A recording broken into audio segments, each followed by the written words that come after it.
started. Blacks in technology.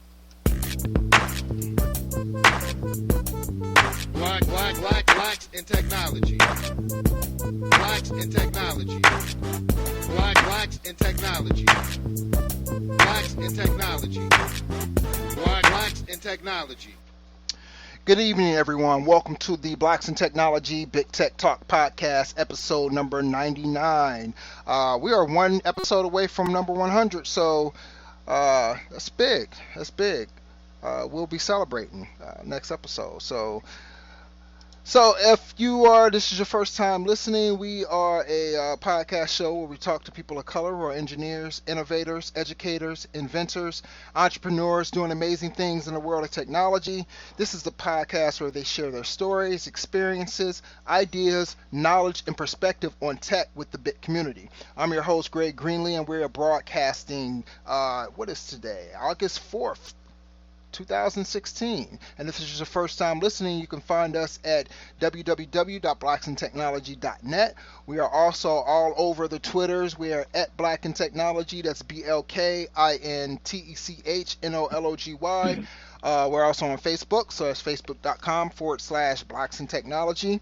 We also have a LinkedIn group, so just search for Blacks and Technology on LinkedIn and you will find us there.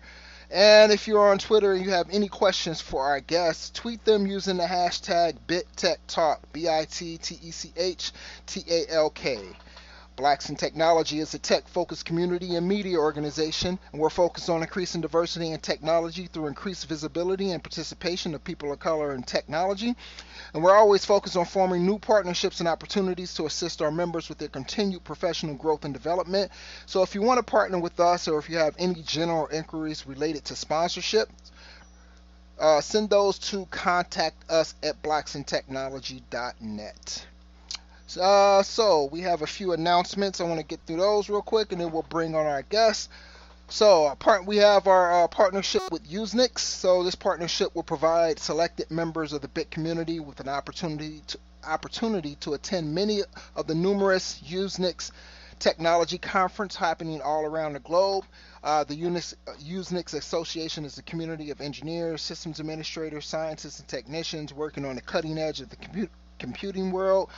These conferences have become the essential meeting grounds for the presentation and discussion of the most advanced information on the developments of all aspects of computing systems.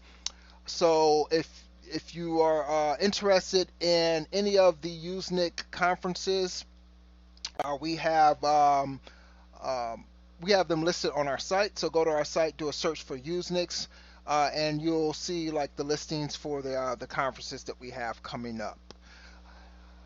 What's next? DevOps Day Chicago is coming up, and that's happening on August 30th and 31st at the Summit West in downtown Chicago. We do have a few more tickets to give away for that. If you are interested in attending DevOps Day Chicago, we've already given away 2 tickets, and these are full conference passes.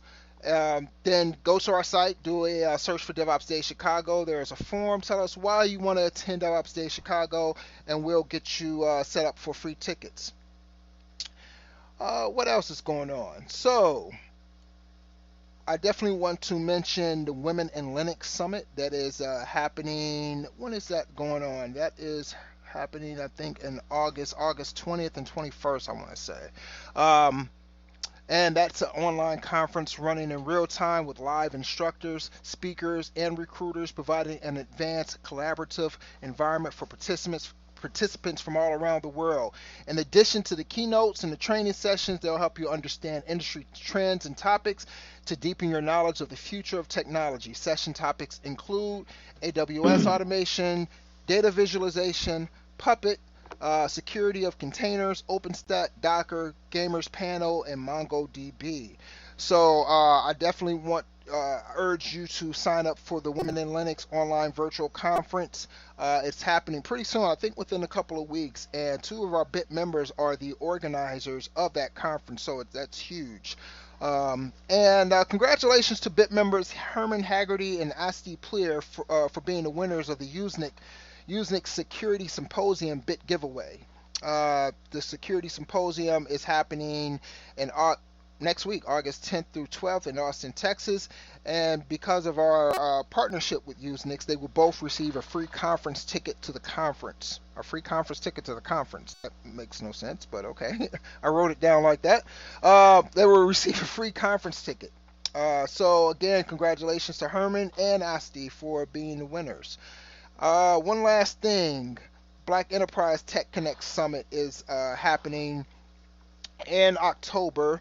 When is that? October. I didn't write the date down, but that is happening in October. It's a 2-day event filled with insightful tech talks, interactive technology workshops, one-on-one sessions featuring some of the top minds in tech, such as Tristan Walker of Walker and Company Brands, Amy Archibong, Director of Global Product Partnerships with Facebook, and Ahmad Taylor, CEO of THX Limited. If you're interested in attending the Black Enterprise Connect Summit, tell us why. We have a contest going on where we're giving away 2 tickets to selected BIT members. So go to the site. There's a blog up about that, and there's a form for you to fill out. So let us know why you're interested in attending and how you'll share your experience with the community, and we will be awarding tickets to the 2 best submissions. Deadline to apply for that is September 16th, so get on over to the site, check out the blog, and fill out the form there. Selected candidates will receive a full conference pass, and hotel and travel accommodations are not included, so you have to provide your own travel and hotel. And I said one last thing, but there's actually one more. Join us on Sunday, this Sunday coming up at 8 p.m. Eastern Standard Time for our Google Hangout episode of The Tech Life Getting Higher. And this week's topic is going to be interning in Silicon Valley. And our guests will be Camille Eddy and Kimberly Hill, and they're going to share their stories about their journey in tech and also their experiences as interns at 2 of the largest tech companies in the world, which is HP and Intel. So definitely join us this Sunday coming up at 8 p.m. Eastern Standard Time. All right. So I want to introduce our guest tonight, Marquett Burton. Marquett is he tested out of high school, completed 2 years of community college. We're going to get into his extraordinary educational journey, but he is the founder of the Fletch app. So I want to welcome Marquett to the show. Marquett, thanks for joining us tonight. Thanks, Greg. It's an honor to be here. Oh, no problem. We definitely appreciate having you. So let's jump right into it. We're going to get into the educational part here soon because I thought that was that's really interesting. I want to hear more about how that transpired. But first off, tell us about a little bit about your background. Where are you from? I'm from Pasadena, which is a suburb pretty close to Los Angeles. Okay. And we talked a little bit before the broadcast. You're now residing in St. Louis and just moved from Chicago, correct? That's right. So we moved our headquarters from Chicago to St. Louis. We had the honor of being an Arch Grant recipient. So that came with funding and the support of a tremendous community, which is really led by Arch Grants, which is a public-private partnership seeking to bring talented entrepreneurs and promising companies down to St. Louis. Ah, excellent. So tell us about your educational journey. I found it very interesting in your bio that you finished high school early. You finished college early as well. Tell us how that whole thing developed. The funny thing is, I think a lot of folks think it's because I'm extra smart, but that's actually not the case. In high school, the counselor goes around during junior year and sits down with this big binder and tells everyone, hey, based on your grades, these are the colleges you should apply to. And when she came to me with her big book, she flipped over the page and ran her finger across my grades and looked me in my eye and said, Marquett, with these grades, I don't think any college would accept you. Why are you still here? Why do you even come to school? You're wasting everyone's time. And for me, that was a wake-up call. I was like, oh, man, I was really counting on going to college because, my living situation at the time with my family was a little bit rocky as they were going through some challenges with substance abuse. So I thought, okay, I got to get it together. And consequently, knowing that my grades were so low, I couldn't really go to a proper college. I tested out taking the proficiency exam in California. Then, being in a bit of a rush, I did community college in 1 year. So I do 2 years worth of coursework in 1 year. And then I went to the University of California, Berkeley, studied political science, though at the time I was interested in computer science, but too intimidated. And then following that, having had such a great experience with education and university in general, thinking, why aren't more people from the hood I grew up in here with me? This is a great place. Right. So I decided to do Teach for America and hopefully open up the gate for more folks to come through. Interesting. Yeah, and I found it interesting that you had that kind of epiphany as to questioning why there weren't more folks from the hood, black people here. And it's funny because we were just talking about this before we went live, and I was telling you about how the idea of BIT came around and how I was kind of in that same mindset and that same dynamic of being in tech and being at these conferences and saying, hey, this is a great place to be. I'm learning so much. I'm meeting cool people. There's so much knowledge to go around. How come we're not here at these conferences? And I think that's kind of what you the kind of thing that happened to you as well. But it's interesting that your guidance counselor really wasn't guiding you to a path to college. It's kind of, when you think of a guidance counselor, you think of like, hey, this person is going to be a positive influence. They're going to tell me the right things to do. They're going to persuade me to higher education. And here it is, they come around to you and they say, you're not going to get into college. Why are you even here?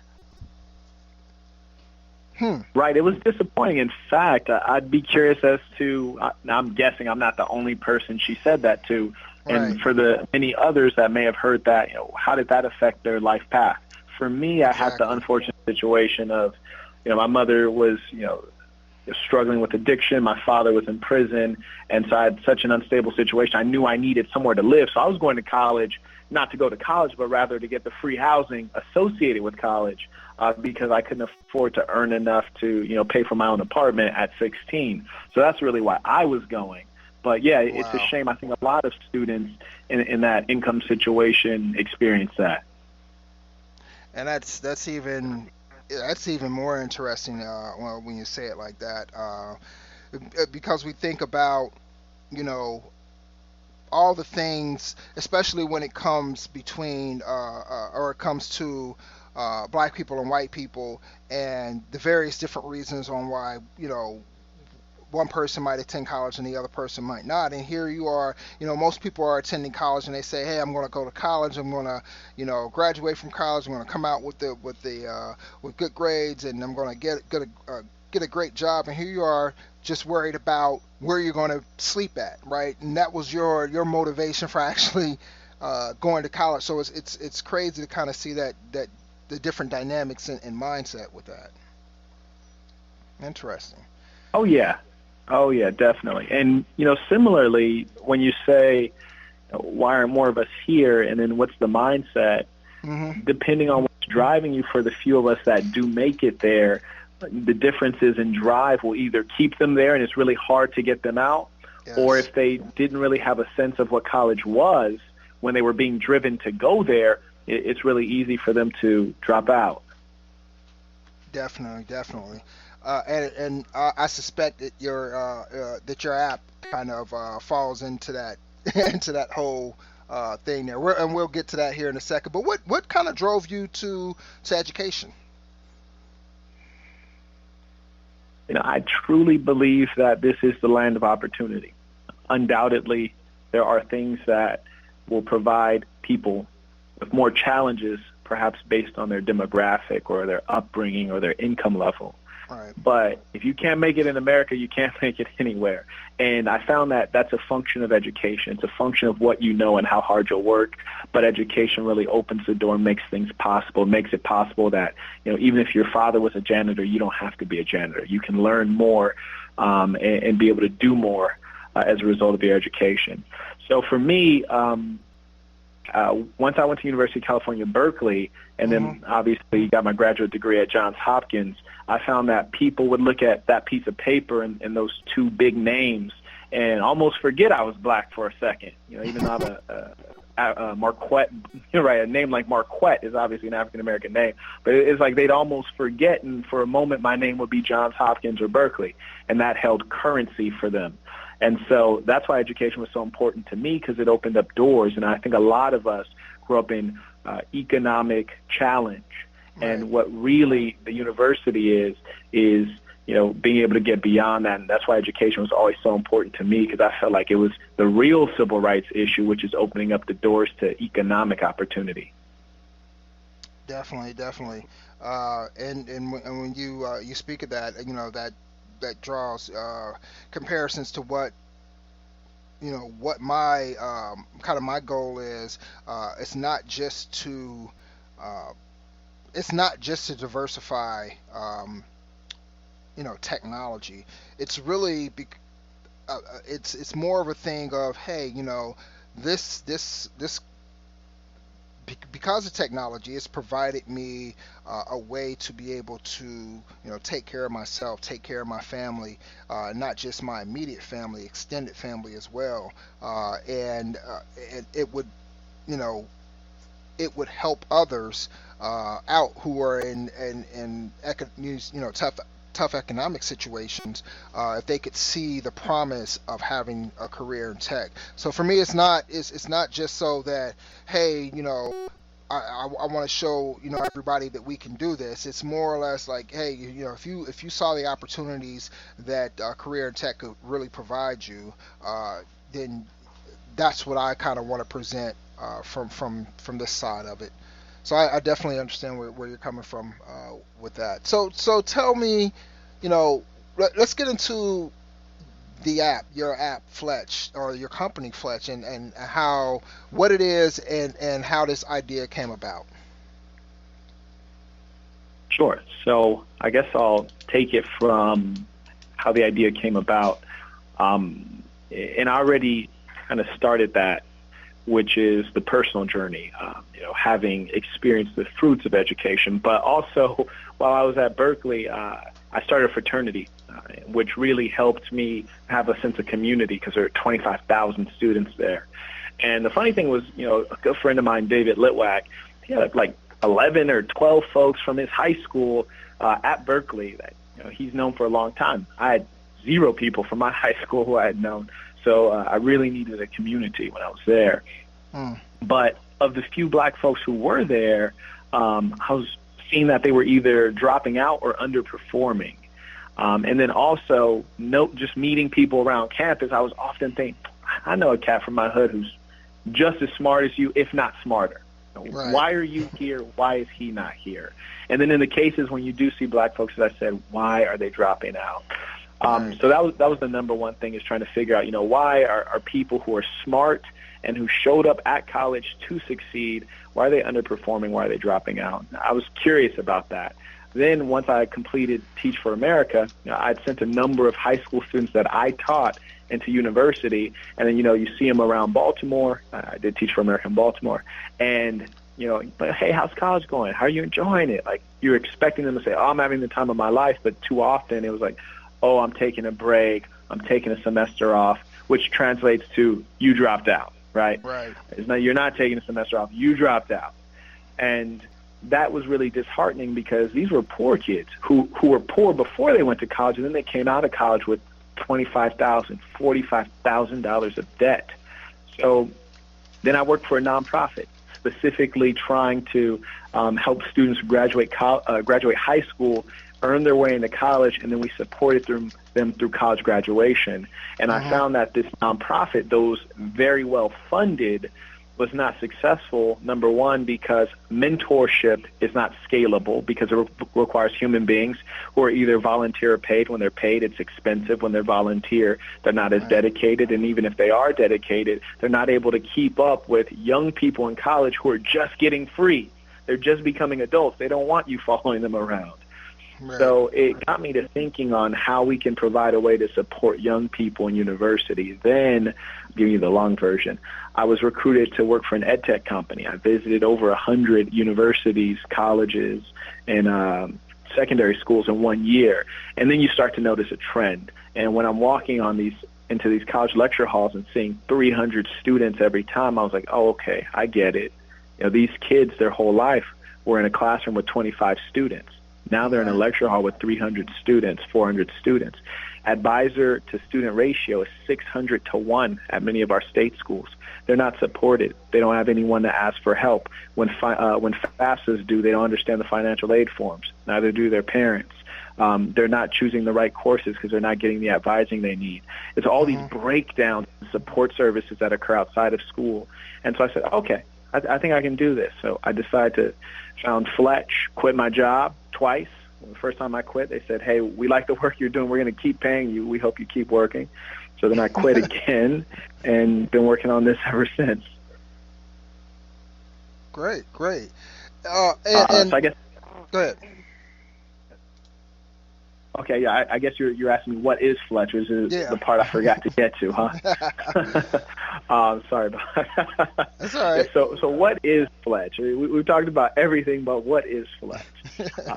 Fletch is a simple technology that on the front end for university students, it empowers them to crowdsource help from students taking the same class with any professor. So ask anyone for help with questions or organize a study group, opens you up to thousands of folks taking the same course. Also, it allows your university to target existing on-campus support services directly to students who need them. So we're talking about financial aid, counseling, career services, advising, tutoring, workshops, office hours, you name it. And also students can request help from their phones, almost like a 411 for your university. So that's a simple of what we do at Fletch. Okay. Interesting. So, and I've seen other apps out there that can kind of combine this social networking with with um, with study groups and things of that nature. What makes your app unique from all these other apps?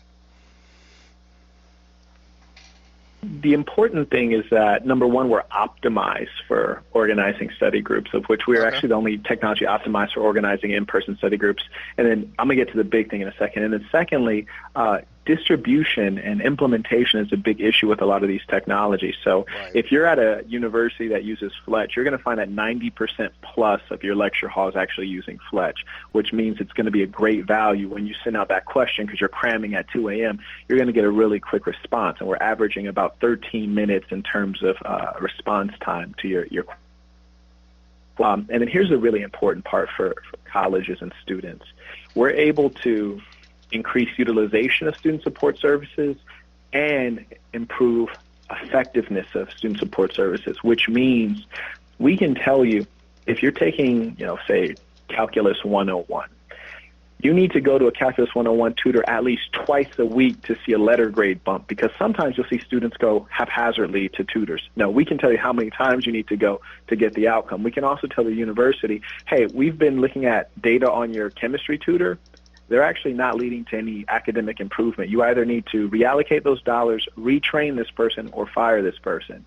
And so we really can create like a science to achievement, if you will, and show very predictable boxes that a student needs to check if they're going to be successful. We can make sure that, send them a push notification. Did you complete your FAFSA? If you click no, you didn't complete FAFSA, then we're going to connect you with a financial aid counselor who can help you do that. So it's a huge value, and we're the only folks who do that, and we put those student services in the palm of your hands.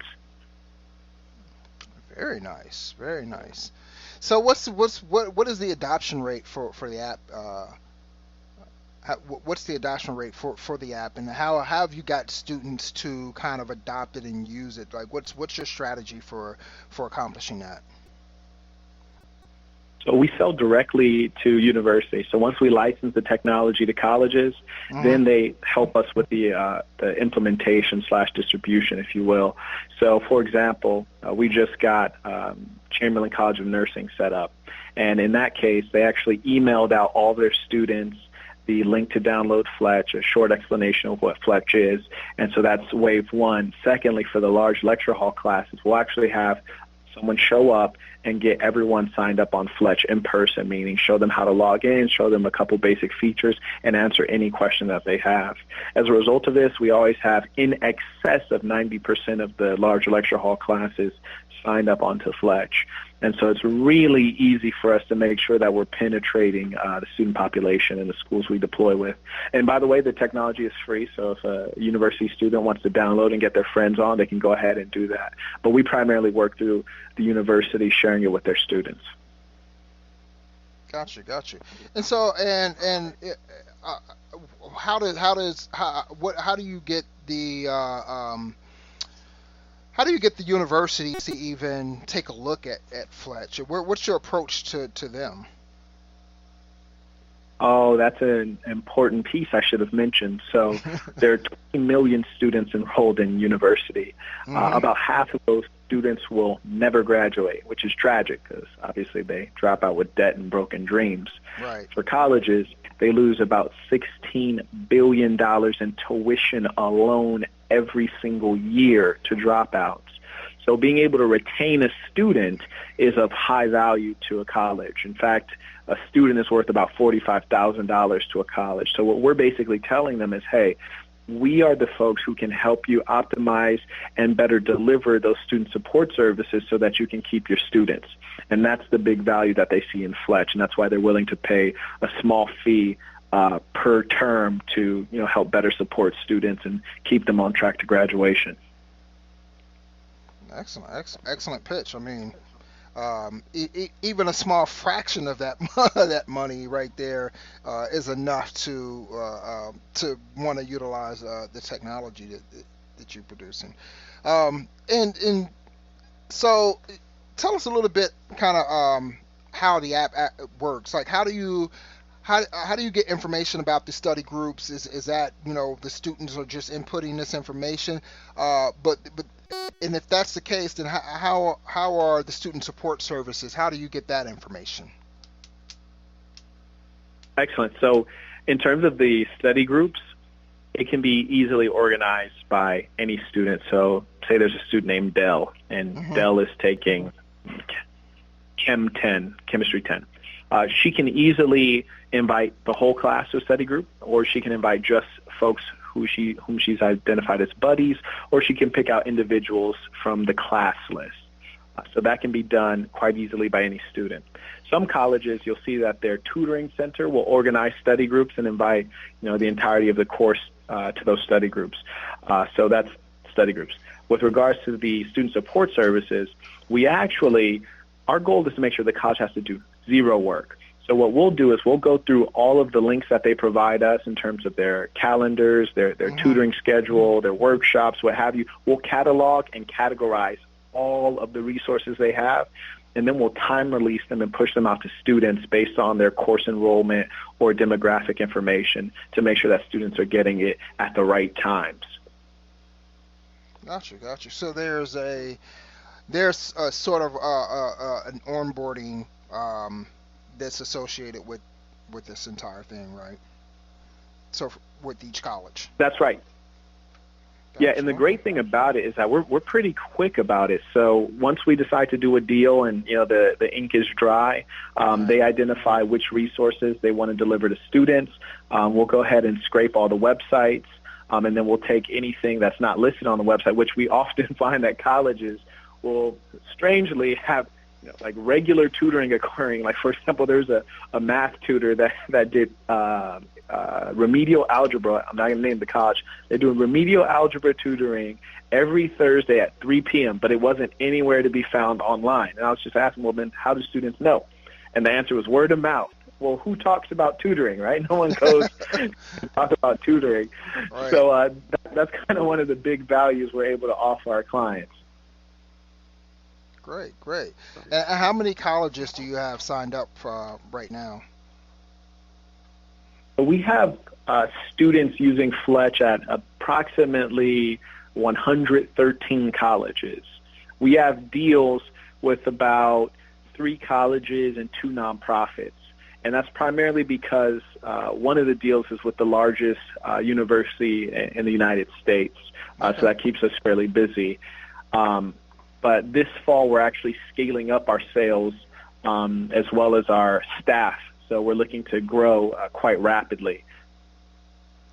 Okay, very very nice. And what has the feedback been like? So for one, how do you get feedback, and what's that feedback been like? Oh, the feedback's been phenomenal. And one thing about us is when we started Fletch, we were not trying to create something we could sell. Phase 1 of Fletch was create a technology that students love. So we wanted to create something that felt like social media but was also highly useful to a student. And for me, being not the best of students, I was thinking about what would help me at 2 a.m. when I'm cramming for a midterm. That's what I was really thinking about when I created the technology. So from students, it's been, wow, this is super useful. I've met a lot more people than I did last semester, which is really important because when you build friendships on campus, that keeps you in college. Right. We've gotten a lot of feedback in terms of improvements. They said, hey, can we do an anonymous posting? Sure thing. We're building that in there. So anything that students tell us, we like to build in. They're really happy about the speed with which they can get answers. They're happy about their ability to reach out to any classmate because we're actually open network, so it's not like you have to be friends with someone. Also, universities have really enjoyed that. For example, we have a campus in D.C. We have the president of that campus is actually on Fletch. And for her, it's really cool now, like, hey, I now have visibility with students. I'm not in an ivory tower. They have access to me. If they have something to say, they can say it. If I have something to say to them, I can share, with groups of students at once. I have a voice now. They have a voice with me. And for us, that's really powerful. Interesting. So I'm going to take this back a little bit, and I want to talk about how you went about. So you got the idea for Fletch. So how did you go about actually building the platform? How, and take us through, the your initial, I guess the initial part of building the app. Like, did you prototype it first, and then where did you go from there? How did you begin to build your team? Oh, those are the important parts of entrepreneurship. So I'm happy Yes. to elaborate on that if I can save anyone from going through pain. So, right? You know what I'm talking about. Yeah, definitely. First thing I did was a lot of learning. And I know you as an engineer and technologist know about this. You're constantly learning. So first I had to teach myself UI, UX so that I could at least wireframe the entirety of the app and create some semblance of a user experience and really have a good understanding of how I wanted the technology to function, what I wanted it to do before I could even figure out if students were interested in potentially using something like this, and then later on figure out if someone would be willing to build it, right? Because idea people, business people come a dime a dozen. Technologists who will sweat and build your product are very rare, especially if you're talking about black technologists. Right. So the first thing I did was wireframed it, got the idea, did some market research. Then once I had a look and had created a web page, just a landing page, created all our social media accounts, and then tried to attract people to the website just to see if the idea made sense to folks. I then went to a Startup Weekend Los Angeles. I pitched this at Startup Weekend LA. Then we had about 6 folks join our team, 3 of whom were technologists.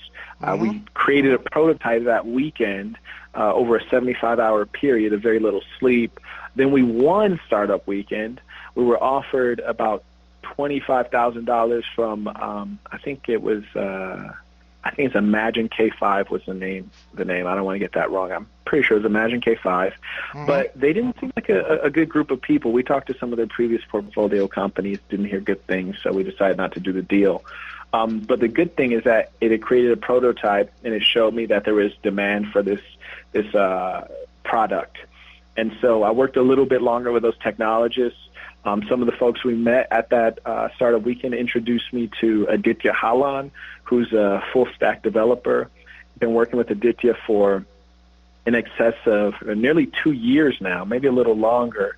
And we built the version 1 of Fletch. Then maybe about nearly a year ago, recruited DeAndre Lewis, our current chief technology officer, Duke University educated computer scientist, and he's been working with us to build out our analytics and our college administrator facing product.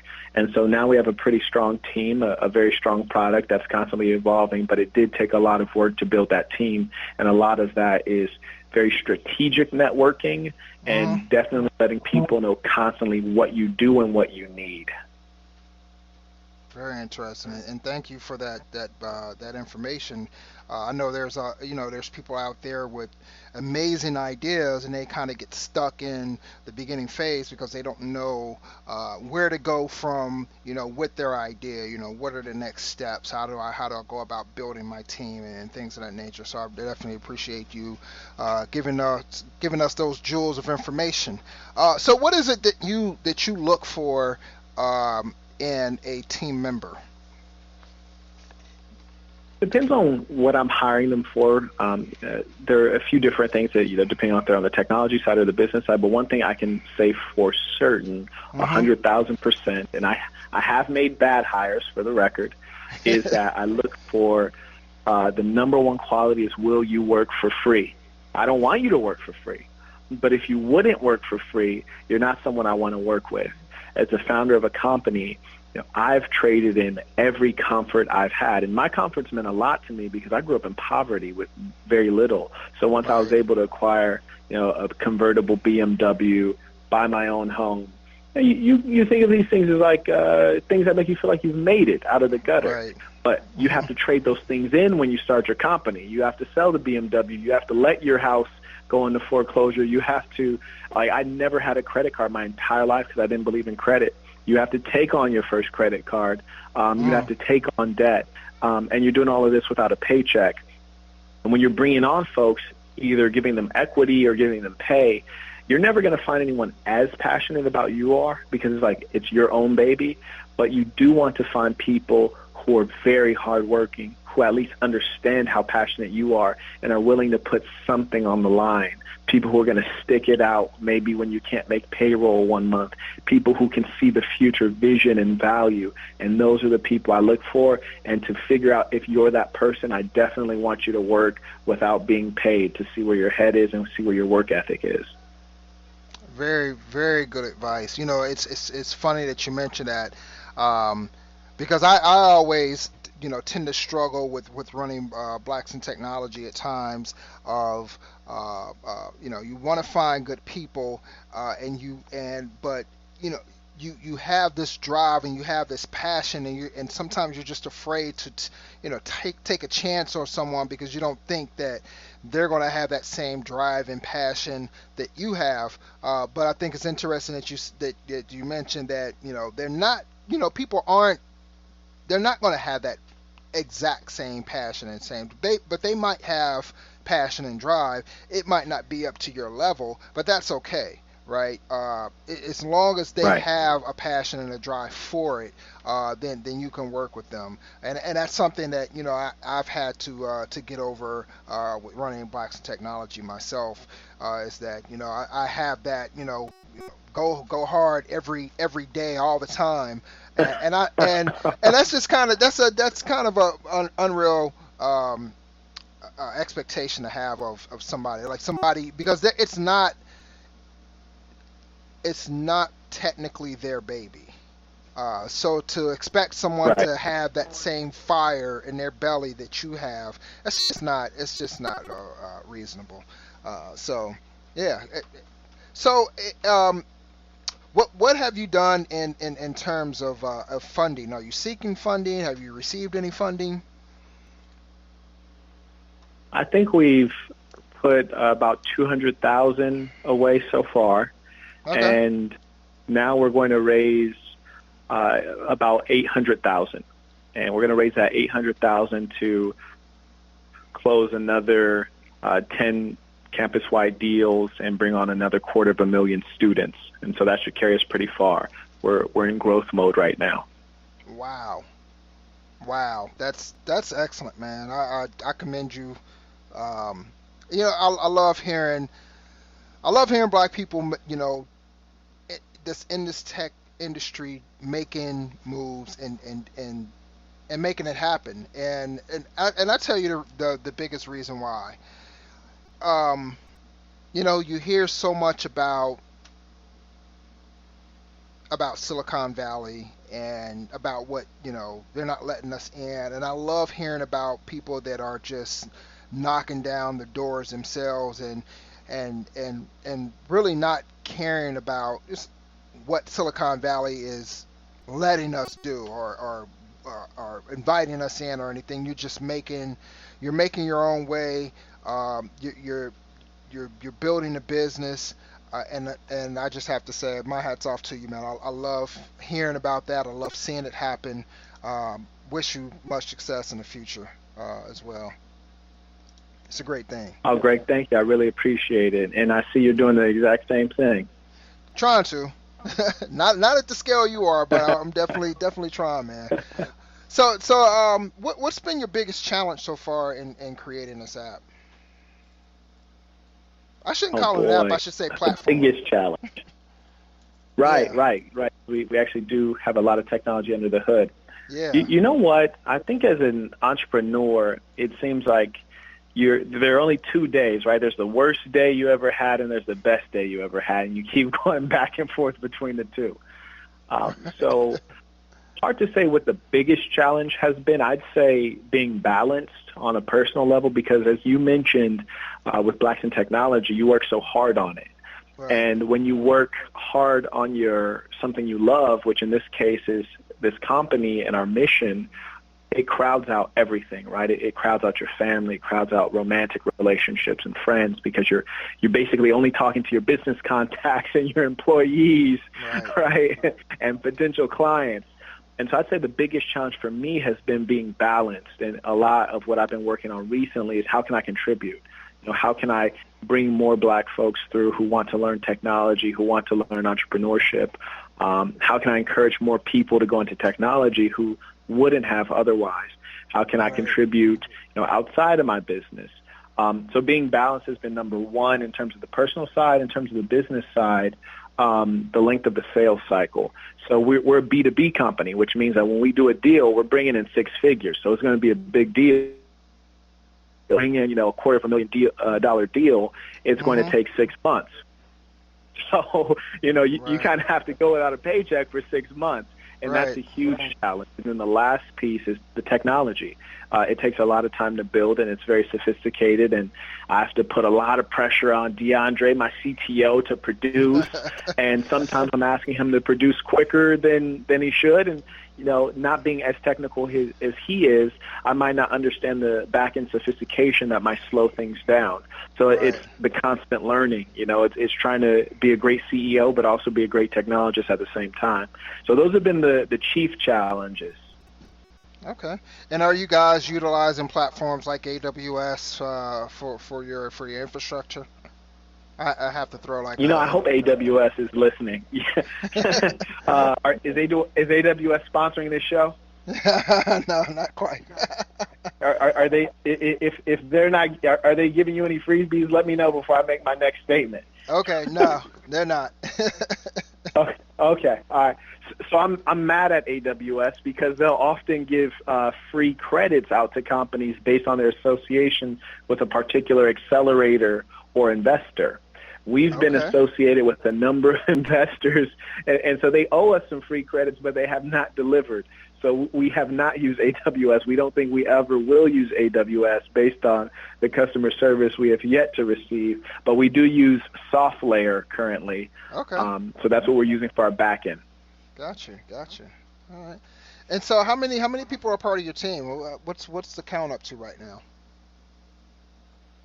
So let's see. So we have four full-time employees. We just hired our implementation manager in St. Louis, which is Gabriel Owens. And we have a number of part-time folks. We have about 6 part-time. So 4 full-time, 6 part-time. So got about 10 folks now. And we're looking to open up another office soon. Okay, so are you hiring at the moment? Yes, definitely. We're actually looking to make an international hire, strangely. So we have an offer in Korea to open up an office. The Ministry of Science and Innovation wants to bring Fletch over there, so we'd like to hire someone to operate the Korea office. We're also hiring in December another implementation manager in the United States. So we have 2 positions coming available. We're always looking to hire technologists, so a full stack developer. Hello? Yes. Okay, you kind of cut out there. Yeah, I was saying our last hire will be a full stack developer. So we're looking to hire 2 more implementation managers and a full stack developer. Gotcha. Excellent. And so what's next? What's next for Fletch? Where do you see this going next? The next thing is for us to bring on at least 250,000 students over the next 12 months. Also raise at least $800,000. We'll probably end up crossing the $1 million mark, which will be fun. And close at least, right? It's just fun to say that, right? Because when you're a kid, that's all you wanted to do, right? Yeah, definitely. Right? Tell me about it. And close at least 10 deals with colleges. And as a result of that, create a major change in terms of university student persistence rates, graduation rates, but also change the conversation nationally, because we hear a lot of folks, even in the political sphere, saying we need more people in college. Right. We don't. We have a lot of people in college. We need more people successful in college, and that's where the conversation needs to be. So we want Fletch to be the leader of that conversation, meaning we don't need to push more people in college yet. First, we need to help the people who are already there be successful. Right. That's going to come through being able to support them as a whole student, not just in the class, but also outside of the class with financial aid, counseling, advising, things like that. So we want to lead that conversation. That's where I see Fletch becoming a thought leader. Very nice. And it's everything that you're saying. It resonates with me so much, because my other my full-time job is I work for an educational software company called Hobson's. And yes. And I'm pretty sure you probably heard of them, being in the educational space. Definitely. Yeah, and so that's everything that you're echoing right now is exactly what Hobson's is about. Now they don't have the mobile piece, hint hint, yet. I could definitely, see sometime in the, them knocking on your door sometime in the future, man. With what you're doing, they make quite a few acquisitions in the educational space, and they just acquired a company called PAR, and PAR stands for Predictive Analytics Reporting, and they use data analytics to predict the success rate, or the success of a student, and they use that to kind of to intervene when when they see like a student, for instance, and they see the data and they say, okay, this student is on a downslide, or they can intervene earlier in order to help with that student's success. And I see Fletch in that same light. So just keep doing big things, man. I can see something happening even bigger in the future for you. So what's next for you? I know Fletch, but besides that, what's that's a really good question, and it's hard to even separate myself from the business right at this point. Right. But I'd say the next thing for me is, number one, growing my personal and romantic relationships, building a family, settling down maybe in New Holland, Pennsylvania, and doing more travel internationally. Especially as a black person, it's really important to get outside the country and really see what it is to be a black person out in the world, right? Interesting, I just got back from Dubai last week, and when I was walking around Dubai, before I said anything, people were like, "Oh, you're from Africa." And I was saying, well, not quite. Right.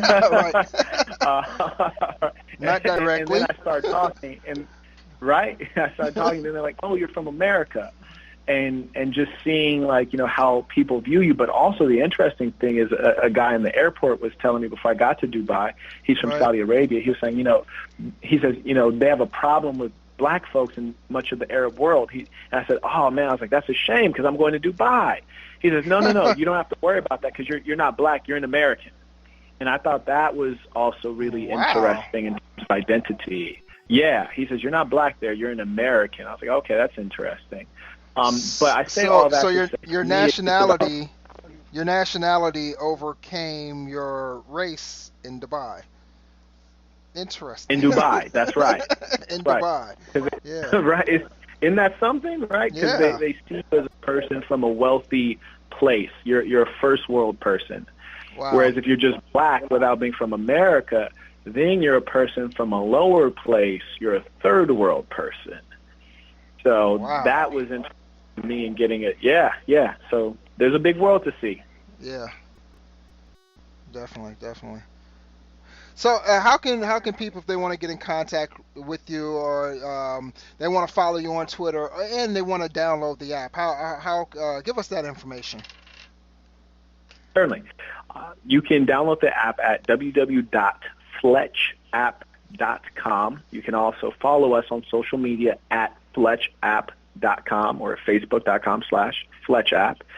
Or you can find me as well at MARC, that is Mark at fletchapp.com, and happy to answer any questions or be of assistance. I do a lot of work around entrepreneurship, pitch coaching, writing business plans, you name it. So happy to contribute, and that's where you can reach us. Excellent. Well, Mark, I definitely appreciate you coming on and sharing your story, sharing your experience in building Fletch. It definitely sounds like you're doing big things, and I see bigger things happening for you and your company in the future. Let us know if there's anything that the Blacks in Technology can do. If you if you want promotion, anything, just let me know. Shoot me an email. You have my email, and we'll definitely make something happen. Oh, I definitely will, and I'm so honored to be here and humbled, and I really admire what you do. It means so much because, as you have been, I've been the only black technologist at the conference, and so if there's anything I can do as well, please let me know, and we'll definitely promote you and share us on our social media. And thank you very much, Greg. Thanks a lot, Mark. You have a good night. You too. Bye-bye. All right, take care. And that's it for this episode of the Blacks in Technology Big Tech Talk podcast. I want to thank our guest, Marquett Burton. If you like what you heard tonight, you want to let us know, you have any suggestions or comments, email them to us at Blacks in Technology, or contact us at blacksintechnology.net. Join us in 2 weeks for our 100th episode, where our guests will be Brandy Foster and Cal Ofori of Detroit's Decoded. We're going to talk to them about how they are teaching Detroit's inner city kids how to code. And I think that's it. That's in 2 weeks. That's going to be August 18th. Join us then. And remember, tech yourself before you wreck yourself. Take care. Have a good night. Blacks in Technology. Blacks in Technology. Blacks in Technology. Blacks in Technology. Blacks in Technology. Blacks in Technology.